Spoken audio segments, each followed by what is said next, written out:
Bon vendredi à tous, j'espère que vous allez super bien. Bienvenue à l'encouragement numéro 8 de la série qui se nomme Plus de vitalité, un boost d'énergie et un corps plus tonique.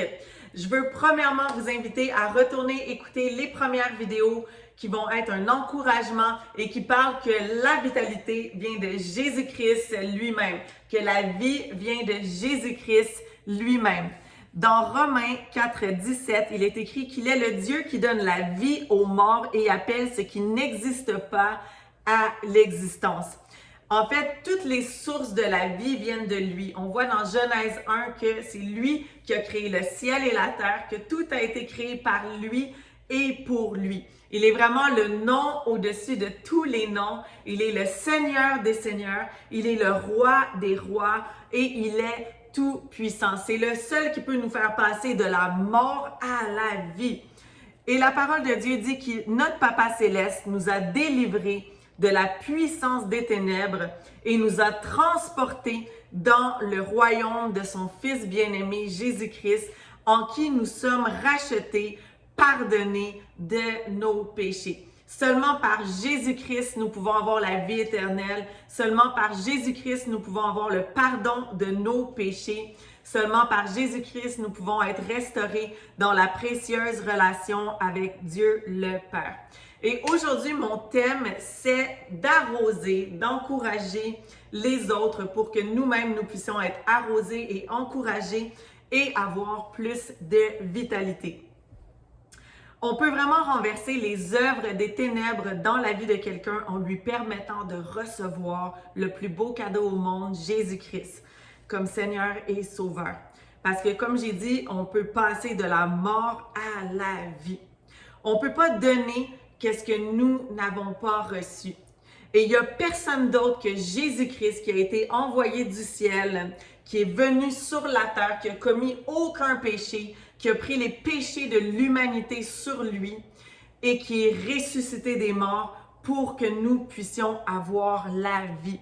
Il est le seul qui est venu nous délivrer de la captivité de nos péchés. Il est le seul par qui nous pouvons être pardonnés. Par amour pour nous, il s'est livré à la croix pour les péchés de l'humanité, pour que nous puissions avoir la vie.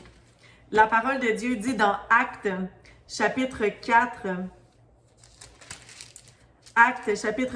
verset 12, et ça dit « Il n'y a de salut en aucun autre, car il n'y a sous le ciel aucun autre nom qui ait été donné parmi les hommes par lequel nous devions être sauvés. » La parole de Dieu dit aussi que la mort et la vie sont au pouvoir de la langue.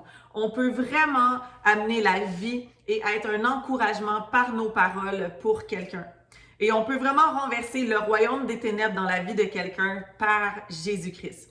Et aujourd'hui, je veux vous dire personnellement, vous encourager et vous dire que le Seigneur Jésus vous aime d'un amour inconditionnel, d'un amour éternel. Il voulait que vous soyez sur cette terre. C'est lui qui vous a créé. Et je veux vous encourager vraiment à persévérer et qu'il y a des bons plans pour vous, que de persévérer pour atteindre vos rêves, de persévérer pour vraiment aller faire ces bonnes choses-là qu'il a placées sur votre cœur. Et je veux vous dire aussi que je crois en vous. Et je vais vous lire en rafale quelques passages dans la parole de Dieu, dans Proverbes chapitre 3, verset 27. Ça dit « Ne refuse pas un bienfait à ceux qui y ont droit quand tu as le pouvoir de l'accorder. Ne dis pas à ton prochain « Va-t'en puis reviens, c'est demain que je donnerai » quand tu as de quoi donner. » Dans Proverbes chapitre 11, verset 25,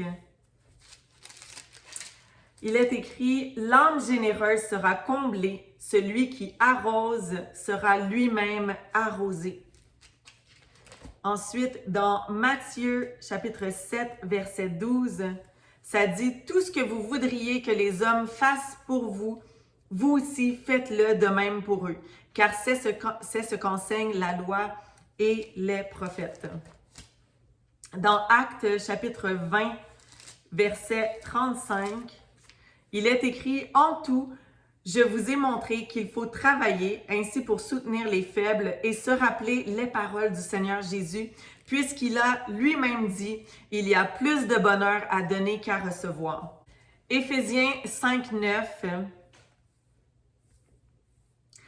il est écrit « Le fruit de l'esprit consiste en effet dans toute forme de bonté, de justice et de vérité. Discernez ce qui est agréable au Seigneur et ne participez pas aux œuvres stériles des ténèbres, mais démasquez-les plutôt. En effet, ce que ces hommes font en secret, il est même honteux d'en parler. Mais tout ce qui est démasqué par la lumière de Jésus-Christ, apparaît clairement, car tout ce qui apparaît ainsi est lumière. C'est pourquoi il est dit, réveille-toi, toi qui dors, relève-toi d'entre les morts et Christ t'éclairera. Quand on reçoit Jésus-Christ comme Seigneur et Sauveur, nos yeux spirituels s'ouvrent sur la réalité du monde spirituel qui existe vraiment. Ensuite, le dernier passage, c'est dans Hébreux, chapitre 10, verset 24. Et ça dit, veillons les uns sur les autres pour nous inciter à l'amour et à de belles œuvres. Amen.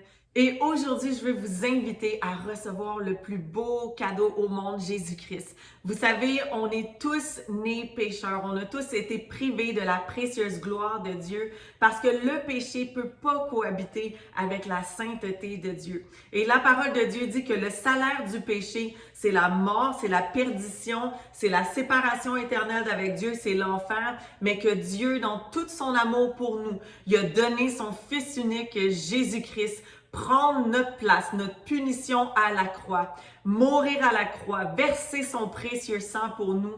Il a été ensuite enseveli, mais au troisième jour, Jésus est ressuscité des morts et il est bien vivant aujourd'hui.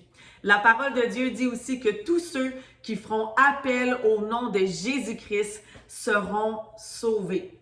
La parole de Dieu dit aussi que si on confesse Jésus-Christ de notre bouche, comme Seigneur et Sauveur, et que nous croyons dans notre cœur que Dieu l'a ressuscité des morts, nous serons sauvés. Alors, Jésus-Christ frappe à la porte maintenant de votre cœur et je vais vous dire comment qu'il a de l'amour pour vous, un amour inconditionnel, un amour éternel. Et vraiment, il vous pense à vous tout le temps. Il est là quand vous vous levez, quand vous vous couchez. Il veut être en relation avec vous tellement qu'il vous aime. Il veut jamais être séparé de vous et c'est son cœur. C'est pour ça qu'il vous avait créé, pour être en relation avec lui. Et pour recevoir Jésus-Christ comme Seigneur et Sauveur, ça prend deux choses. Premièrement, il faut croire. Il faut croire que Jésus-Christ est le Fils de Dieu, qu'il est le Seigneur des Seigneurs, qu'il est Dieu, qui est mort à la croix pour vos propres péchés, qui est ressuscité des morts et bien vivant aujourd'hui. Et aussi, il faut se repentir, se détourner des voies sans Jésus et se tourner de tout son cœur vers Jésus-Christ. Alors aujourd'hui, je vous invite à confesser Jésus-Christ de votre bouche et à le recevoir faire cette prière-là avec tout votre cœur. Il est vraiment le plus beau et merveilleux cadeau que moi, personnellement, j'ai reçu dans ma vie. Et vraiment, je vous encourage à pas attendre à faire cette prière-là, à pas attendre à recevoir Jésus-Christ comme Seigneur et Sauveur. Alors, fermez vos yeux maintenant parce que c'est une prière que vous allez faire à Jésus-Christ lui-même, à Dieu. Alors, fermez vos yeux et répétez avec moi cette prière-là avec tout votre cœur. Père céleste, je te demande pardon pour mes péchés. Jésus, je te reçois comme Seigneur et Sauveur. Je crois que tu es mort à la croix pour mes péchés, que tu es ressuscité des morts et que tu es vivant aujourd'hui.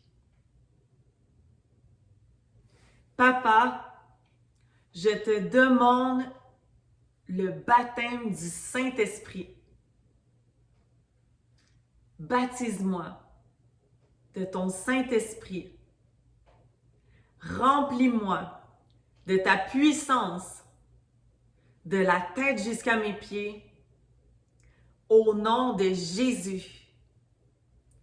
Aide-moi à marcher dans toutes tes voies